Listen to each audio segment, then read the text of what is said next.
Hello and welcome to another episode of the Write with Influence podcast, where I share my writing and messaging techniques to help you make more sales. Today we're talking about why and how to sell the results of what you offer instead of simply telling people what they'll get.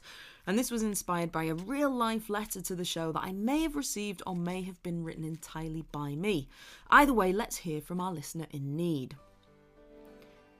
Dear Amy, I work as a life coach, and my struggle is that potential customers keep coming back to me and trying to beat me down on my prices. I'll get an inquiry and I make it clear what they get. I offer 1 hour-long coaching session via Skype, a 2-page personality report, and a follow-up 15-minute consultation for £100. Customers seem keen until I mention the price, then they try and ask what I can do for cheaper. But this is my most basic package. Can you help? Your avid listener, Jane. P.S. Your show is amazing. I'm so glad you're back. Well, Jane, thank you for writing in with your problem. And don't forget, as a listener yourself, you can get help from me also. Simply drop me a line at hello@writewithinfluence.com. Okay, back to Jane. Well, it sounds like she's falling into a common trap of trying to sell based on what customers get instead of the results that they'll see. And in writing terms, this is what I would call functional copywriting. We know from Jane's letter that she tells people what they will get. A 1-hour session, a 2-page report, 15-minute follow-up session. And what we're hearing is a message there that's all about the building blocks. What we're not hearing is what the final building is that those blocks make. So functional copywriting is where you explain to people what they get, what they will have, and this is important for someone buying. We do need to know at some point what we'll receive, but this should come after our customer has resolved in their mind to pay the price that we want them to pay. And what I mean by that is that explaining what people get is an essential component in making customers feel comfortable about buying, but it's not the driving component in converting people and making sales. It shouldn't be a primary factor in making a decision to buy from you.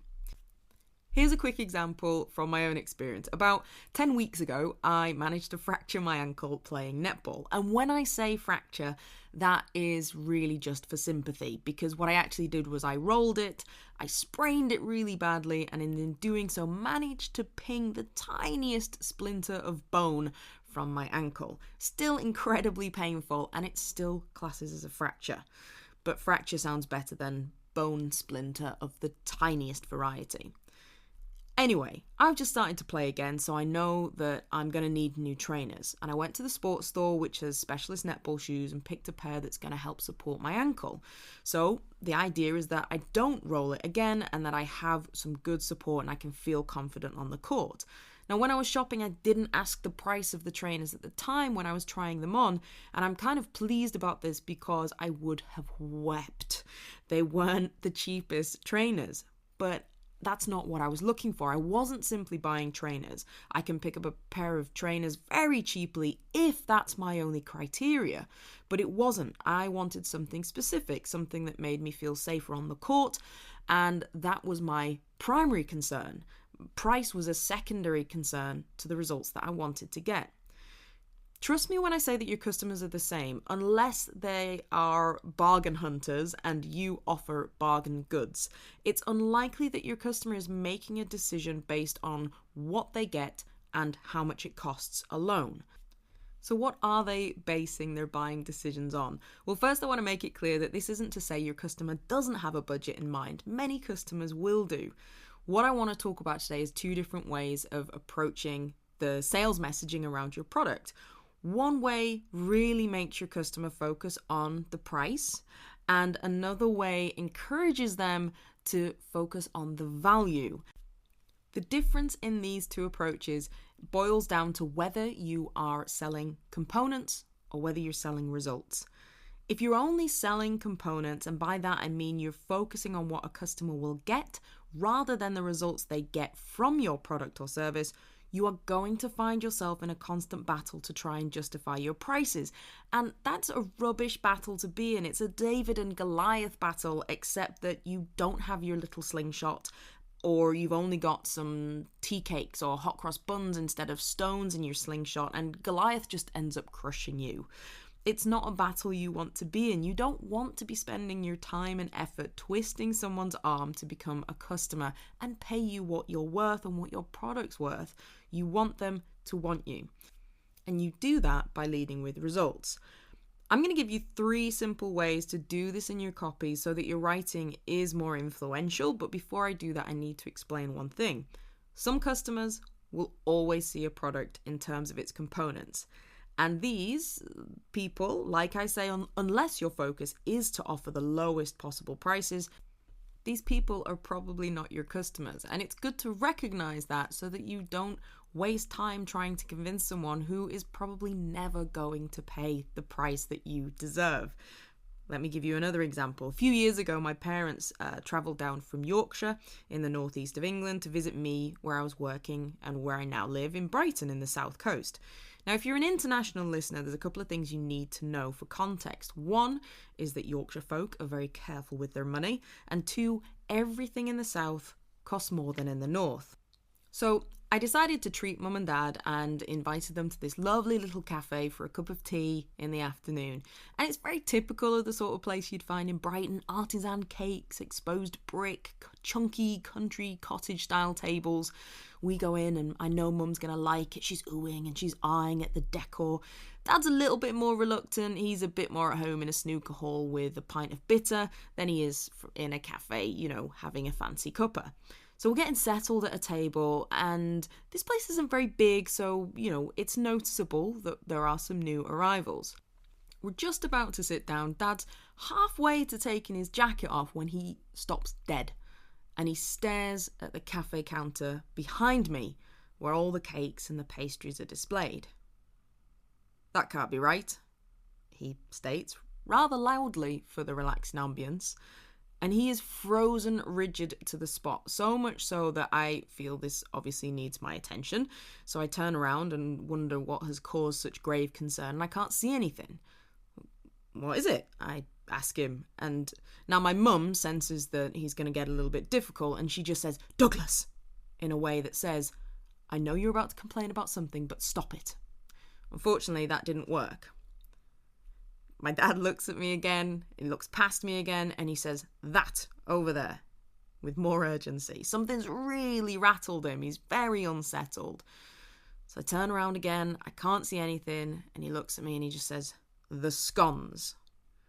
Now I want to pause here and say that I know some people pronounce a scone as a scone, but in my story, a scone is a scone. And if you don't know what a scone is, it's like a cross between like a biscuit and a cake. It's simple, but it's tasty. And I must reiterate, it's a pretty simple baked good. And that's when I see what my dad has seen. There's a pyramid of scones in the display cabinet, and the offending article is the sign that is sticking at the top of the scone that says, "Scones, £2.50 each." Immediately I understand the problem. My dad is beyond disgusted at charging this much for what at a component level is flour, baking powder, butter, milk, sugar. In my dad's head, he's quickly doing the sums of these components and it adds up to about 40 pence.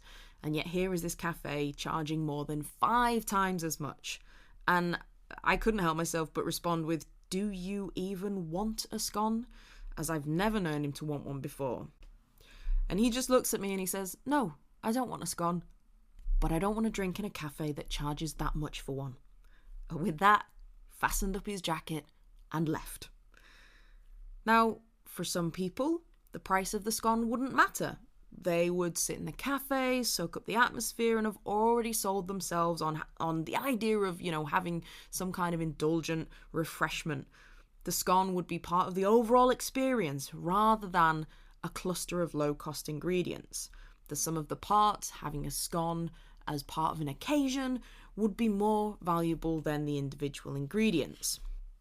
To this day, my friends still send me photos of sausage rolls, pork pies, cakes with what they believe are slightly higher than normal price levels, and they just send the message, "Hey, what would Doug think about this?" And Doug would be mortified.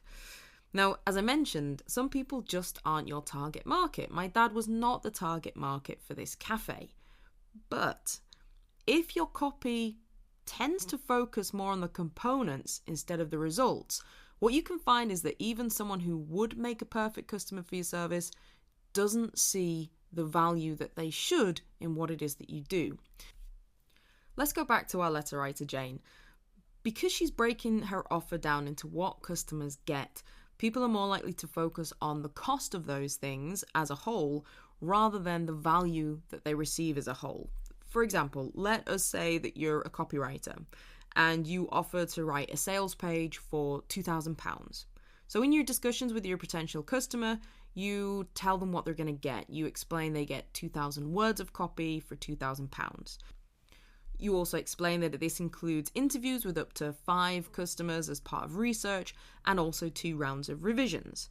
And this isn't specific to copywriting. This can happen in any service business where you make the primary focus of your message what people get. Here's what's likely to happen.